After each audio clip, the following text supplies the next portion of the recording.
जी बिल्कुल, मैं इस वक़्त मौजूद हूँ खानावाल की बस्ती निज़ामाबाद में, जहाँ गुर्बत से सताई अवाम मौजूद है। तब्दीली हुकूमत जो है उसके रोना रोती हुए एक करियाना जनरल स्टोर के मालिक मेरे साथ मौजूद हैं। उनसे जानते हैं कि इस हुकूमत ने उनको क्या दिया है, जो वादे किए गए, जो उनके सामने मंशूर रखा गया।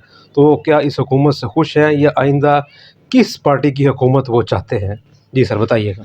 अस्सलाम वालेकुम भाईजान। गल है कि असी तो बिल्कुल सताए हुए कि रोटी पूरी नहीं होंदी। हालात इतने नासार हो चुके ने कि ना कुछ दुकान च बचता ना कुछ। इतनी महंगाई हो गई कि हद तो ज़्यादा।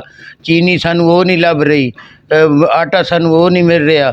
अगर दुकान ते गाहक आंदा, गाहक कहता कि जी सानू फलां चीज़ दे दो, तो असी बैठे हैं बस शटर खोल के बैठे हैं, ना कुछ बेच रहे ना कुछ। ते बच्चे भुखे मारे, हालात बहुत नाजुक ने।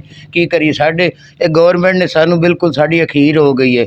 हुण मरण वाला काम है, बाकी कुछ नहीं रह गया।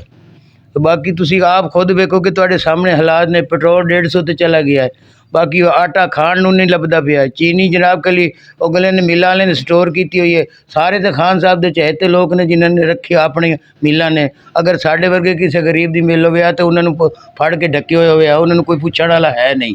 तो बाकी मरण का मकाम हो गया। हालात तो इस तरह के बस हुण तो ये कि रोटी खानी मुश्किल हो चुकी है।